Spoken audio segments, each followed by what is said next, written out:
Hi, I'm Sam Clement, and welcome to another episode of On Air in Michigan, a podcast dedicated to telling the stories of broadcasting in Michigan. Today, a conversation about the future of broadcast engineering, and one university that has made a strong commitment to training a new generation of broadcast engineers. Glen Okonoski is a professor of television and digital media production and the director of the School of Digital Media at Ferris State University in Big Rapids. Last year, the school launched a minor degree specific to broadcast engineering. Now, it's no secret that our industry is trying to recruit new talent to that sector, and Glen talks about the decision behind making the degree available, the opportunities he sees for those pursuing a career in broadcast engineering, and the university's new Center for Virtual Learning, which was a major investment by the university that opened its doors last August. Here now, a conversation with Glen Okonoski. Glen Okonoski, director of the School of Digital Media and a professor of television and digital media production at Ferris State University. Glen, thanks for joining us. My pleasure. Thanks for having me. So we've talked quite a bit at the MAB about the need for getting new talent into the broadcast engineering field. And you guys have taken a pretty pivotal step forward, I think, in helping with that. So starting a minor degree in broadcast engineering, just talk about how that idea came to form and what you think can come from this program. Absolutely. Well, it's funny because we can kind of come full circle because the program at Ferris, our television and digital media production program, this is our 50th year, but it actually started with engineering roots to it and then evolved over time.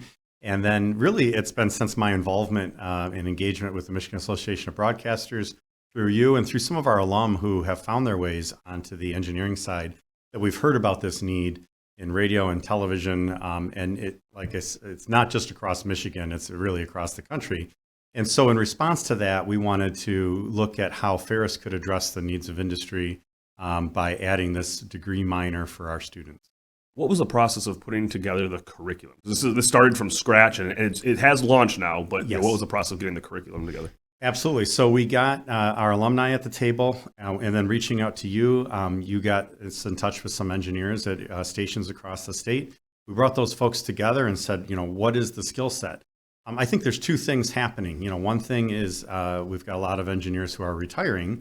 I think the other thing that's happening is the job of being a broadcast engineer has changed dramatically. Absolutely. As all the technology and equipment has changed. So really the skill set involved is quite different and including much more networking and computer knowledge and information. So anyhow, we got all those folks around the table, had conversations, actually looked at some existing curriculum that we had at Ferris, existing courses, and realized that we could put together this minor relatively easily by just leveraging some of the existing coursework that existed but wasn't combined into a program.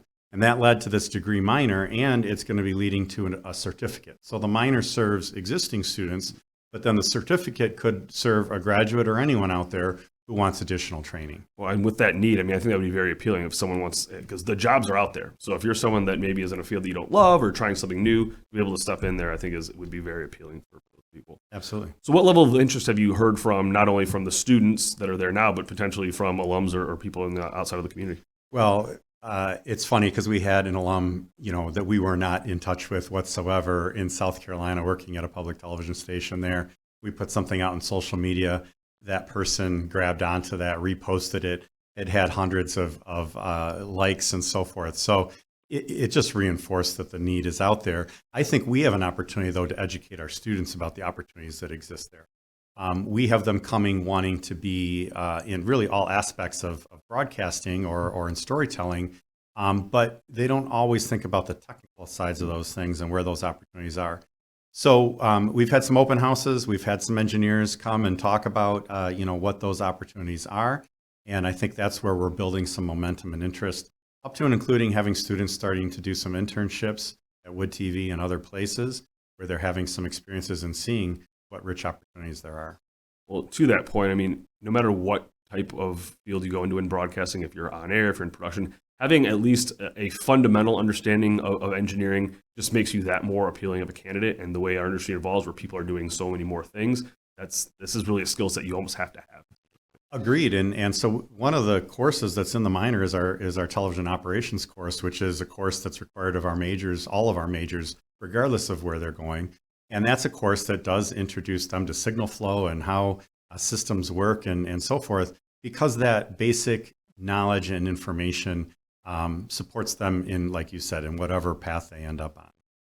So what do you think this certificate and degree will mean for students? I mean, Ferris obviously has a great reputation in the state and the country for producing talented individuals. To have this certificate, what do you think that'll mean as they enter the workforce? Well, it's about employability. And what we want to do at Ferris is be responsive to the needs of industry. We have applied hands-on learning experiences for our students. And what this minor will do, what the certificate will do, is create a skill set that we believe is valuable and in demand. And that just makes them that much more marketable and employable when they graduate. So that's the goal. The timing of this is really interesting because this is quite an important time for Ferris State. You guys are doing a lot of new things, including starting the Center of Virtual Learning. The building is now open. This will house the School of Digital Media. So what does this new facility mean for the program and the university as a whole? Absolutely. So within the School of Digital Media that includes these programs we've been talking about, we have a brand new esports production degree program, which is a fully online degree program. And so it is the back end. It's the production side of it. However, in this building, we have our esports competitive teams on the first floor in a competition space. We have a control room then down there, which is a virtual control room where we can do those broadcasts that are for those types of events. So in this brand new building, we have purpose-built spaces for students in the School of Digital Media, which is fantastic. But then we also have the opportunity with our e-learning and, as I mentioned, esports within the same building for collaborations and cross-discipline interactions. So, and even within the School of Digital Media, which includes also digital animation, game design, software engineering, and these types of things, now we can have our students working together and collaboratively doing different projects. So we're very excited about this new building, which is not only providing new learning spaces, but also new technology, new equipment.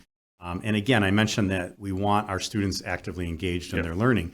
So having these facilities and these tools that they can engage with is critical, and we're super excited. You guys just had a ribbon cutting for it? We did. Because these types of things don't happen without a lot of support and a lot of involvement.